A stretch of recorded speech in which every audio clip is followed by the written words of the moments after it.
მე-19 საუკუნეში თუ კი გურიაში ვინმე მოხვედრილა, გურულ სიმღერებთან ერთად ყველა აღნიშნავს, რომ გურულებს ეცვა წარმოუდგენლად ლამაზი ტანსაცმელი. წარმოუდგენლად მოხდენილი, ლამაზი ტანსაცმელი, ტანსაცმელი შემოსილი ხალხი დადიოდა მაშინ გურიაში. ასე გრძელდებოდა 30-იან წლებამდე, მანამდე სანამ ძალიან მძიმე რეპრესიებში არ მოხვდა გურია და ეს ფერადი, ლამაზი, შესანიშნავი ტანსაცმელი არ შეიცვალა შავ-თეთრი რუხი ტანსაცმელით, ეგრეთ წოდებული კიტელით და რაღაც მოკლე ქვედაბოლოთ და ასე შემდეგ. უნიშნელოვან ცვლილებებს ასახავს ეს ზოგადად ტანსაცმლის ასე რადიკალური ცვლილება, ეს უბრალოდ ასე არ ხდება. ეს გამოიწვია იმან, რომ ძალიან ღრმა დეპრესიაში, ღრმა კრიზისში შევიდა საზოგადოება, ჩვენი საზოგადოება 30-იან წლებში. განსაკუთრებით ლამაზი და კარგი ჩაცმულები დადიოდა გურულები მე-19 საუკუნეში. რაღაც ალბათ ეს სხვანაირი პეწიანი საუკუნე იყო, როგორც პარიზისთვის, ისე ევროპისთვის და ისე ალბათ გურიისთვისაც. მინდა გითხრათ, რომ სწორედ ამის დამსახურება იყო ის, რომ ერთ-ერთი გურული ქალბატონი, პრინცესა დესპინა გურიელი 1885 წლის ფრანგული მოდის ჟურნალში მოხვდა. ახლა მოხვდა ეს ცოტა ესე თქვა რბილი ნათქვამია, მთელი 2 გვერდი უკავია ამ ჟურნალში, არა მარტო დესპინეს, არამედ მის ცხენს, რომელზეც ამხედრებულია დესპინე, მის შევარდნებს, მის რამდენიმე მხლებელს, რომლებიც მიაცილებს დესპინა გურიელს სანადიროდ. ეს დესპინა გურიელი არის ქაიხოსრო გურიელის ქალიშვილი, მალაქია გურიელის და რაც აღნიშნულია სხვათა შორის ილუსტრაციაზე, უნდა ითქვას, რომ ეს 1885 წელს გამოქვეყნებული ილუსტრაცია ადრე უნდა იყოს შესრულებული, იმიტომ და სავარაუდოდ სადმე კიდევ იყო გამოქვეყნებული, იმიტომ რომ ამ წელს დესპინე გურიელი სავარაუდოდ უკვე გარდაცვლილი იყო.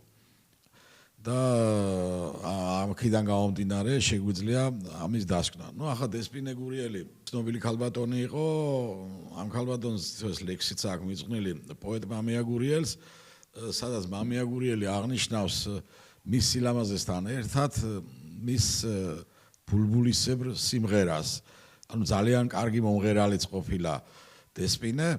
დილის მზე ხარ ბრწყინვალე, სწორედ დასაწერია. ელვა ბნელის, გონება ბნელის ამაჟღერია. სულის გვრიტო, უმანკო, გაქებს ყოველი ერია. პირმთვარეო ახსავსევ, ბულბულისებრ მღერია. მამია გურიელის წერილებიდან ჩანს, რომ მალთაყვაში ნადირობისას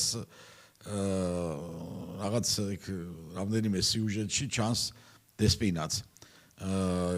მაშინ თავადაზნაურობა ცოტა დიდ ნადირობებს აწყობდა და აი იქ რაღაც დედი მამია გურიელს აქვს წერილები დედისადმე, რომელიც ძალიან საინტერესოა და იმ წერილებში ჩანს ეს ფრაგმენტები, რომელიც დაკავშირებულია მამია გურიელის ლექსთან.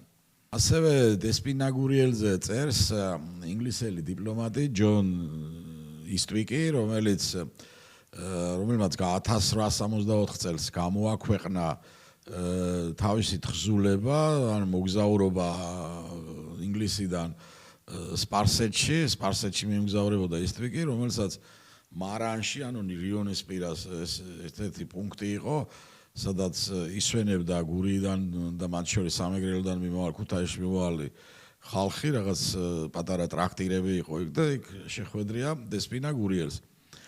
ძალიან ბევრი დროს უთმობს ეს ინგლისელი დიპლომატი დესპინა გურიელის სილამაზის აღწერას, აღწერს მის ჩაცმულობას დეტალურად, ასევე აღწერს მის ამალას, ამალის ჩაცმულობას, ცხენის მორთულობას და ასე შემდეგ.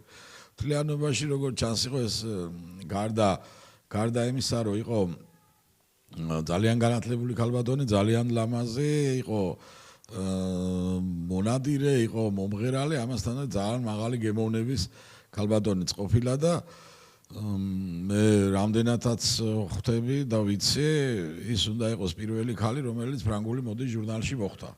ყოველ შემთხვევაში მე სხვა ამისგან განსხვავებული ინფორმაცია არ მაქვს. შეიძლება რამე სხვა ფაქტიც იყო მანამდე. გურიაში გავრცელებული ტანსაცმელი, მამაკაცის ტანსაცმელი, ჩვენ რო უძახით ჩაქურა წარმოადგენს აღმოსავლეთ შავიზღვისპირეთის სანაპიროზე გავრცელებული ტანსაცმელის რაღაც ცოტათი განსხვავებულ ტიპს. ყოველ შემთხვევაში ამნაირი ტანსაცმელი აცვია შავი აღმოსავლეთ და სამხრეთ შავიზღვისპირეთის მცხოვრებ ხალხებს. ესენი არიან ქართველებს რო თავი დავანებოთ იქ ხემშილები, პონტოელი ბერძნები და ასე შემდეგ. ანუ ეს გარკვეული არეალის მოდა ერთგვარად ასე ვთქვათ, თუმცა რა თქმა უნდა გურული განსხვავებული შტრიხებით, გურულები ამ ტანსაცმელს უძახოდნენ, ანუ ტანსაცმლის ზედა ნაწილს უძახოდნენ კვარტუას. კვარტუა ეს მოდის კვართიდან, ანუ სიტყვა კვართიდან და ამ ტიპის ტანსაცმელი, ანუ კვარტუა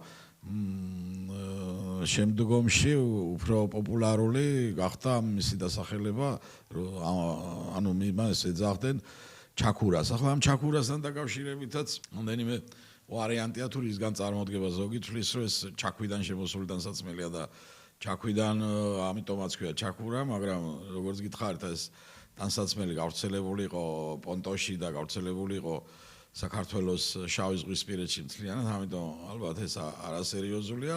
მეორე ვარიანტი არის, რომ ეს ჩაქურ თუ რაღაც დაახლოებით ამდაგვარი თურქულად ნიშნავს ლურჯს. და ეს ლურჯი ფერის რომ იყო, ამიტომაც უძახოდნენ ჩაქურასო. ამ ჩაქურის რამდენიმე პუბლიკაციიდან ჩანს, რომ გურულები ძალიან პატივსცემდნენ ჩაქურას. მაგალითად, თუ თქვენ გინახიათ 30-იანი, 20-იანი, 40-იანი წლების გურული ანსამბლები, არც ერთს ჩოხა არ აცვია, ასე 50 წლამდე რომ ავიღოთ, არც ერთ ჩოხა არ აცვია, ყველას აცვია გურული ანსამბლი თუ და გამოდის და გურულ სიმღერას ამბობდნენ, ყველას აცვია აბსოლუტურად ჩაქურა და არა ჩოხა და გურიაში მართალ გითხრათ არ ცნობდნენ ამ ტიპის ტანსაცმელს, როგორც ნაციონალურ ტანსაცმელს თავის დროზე, იმიტომ რომ არა არც თუ კაი ურთიერთობა ჰქონდათ კაზაკებთან და არც თუ კაი ურთიერთობა ჰქონდათ ჩრდილოკავკასიელებთან, რომლებიც იყვნენ თავიანთ ფეხებიანად შემოსილი ამ ჩოხებით. ხო, რაც შეეხება საინტერესო ეპიზოდებს ჩაქურასთან დაკავშირებით, მინდა ერთი ისტორია მოყვე. ჭოლალო მთათიძეზე, ცნობილი რევოლუციონერია, ჭოლალო მთათიძე არა მარტო რევოლუციონერი იყო, არამედ იყო მასწავლებელი, ლოტბარი, მომღერალი, რა ვიცი, ადამიანი, ორკესტრი, მწერალიც, მათ შორის პუბლიცისტიც და ასე შემდეგ. ამასთანავე იყო პოლიტიკოსიც, სოციალ-დემოკრატიც და დევნილობაში ყოფებოდა საზღვარგარეთ. 1907 წელს რუსებმა აატარეს დუმის არჩევნები და მანამდე ჭოლა დაბრუნდა და ძებნაში, მიმალვაში ყოფმა ჭოლამ მიიღო არჩევნებში მონაწილეობა. ხო, თქვენ წარმოიდგინეთ კაცი, რომელიც დაძდევდა მეფის ოხრანკა და პოლიცია და არჩევნებში მიიღო მონაწილეობა. ხოლე ჭოლა ლონთათიძემ, მიმალვაში ჭოლა ყოფმა ლონთათიძემ ეს არჩევნები მოიგო.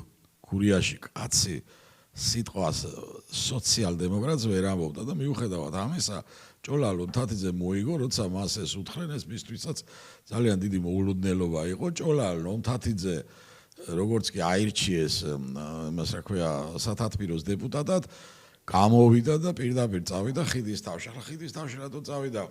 ჭოლა ლონთათიძე ძალიან დიდ პატივს სცემდა ჩაქურას და სულ ჩაქურით დადიოდა, მისი მოსწავლეებიც ჩაქურით დადიოდა, ყველა ასე ვთქვათ კონცერტზე და ყველა რაღაც ღირსშესანიშნავ გამოსვლაზე ცდილობდა რომ ჩაქურა ჩაეცვა. სამწუხაროდ მე ვერ ვნახე მისი ფოტო, ჭოლა ლონთათიძეს ფოტო, რომელიც ჩაქურაში იყო გამოწყობილი და ხიდის თავში ჭოლა ჩავიდა, იმიტომ რომ ხიდის თავში კერავდნენ ყველაზე კაი ჩაქურებს. ლონთათიძეს უნდოდა ამ ჩაქურით გამოცხადებულიყო რუსეთში და შესულიყო სათათბიროში ამ გურული ნაციონალური ტანსაცმელით. ამის შემდეგ ლონთათიძე გამოეცხადა პოლიციის უფროს ოზურგეთში და უთხრა, რომ აი მას 3 წელი ეძებდა და აბატონო მოსული ვარ და თუ ბიჭი ხარ დამიჭირე, მე ახლა სათათბიროს დეპუტატი გახლავართ. ბიკენდი ლონთათიძე, ანუ ესა ბიკენდი ჭოლა ლონთათიძეზეა საუბარი. ესეთი ისტორია ამ ჩაქურასთან დაკავშირებით, რომ იმდენად პატივს სცემდნენ ამ ჩაქურას მაშინ გურიაში, რომ ეს ერთგვარი სიმბოლოც იყო. ჩაქურა და ყაბალახი ერთგვარი სიმბოლო იყო მაშინდელი გურიის.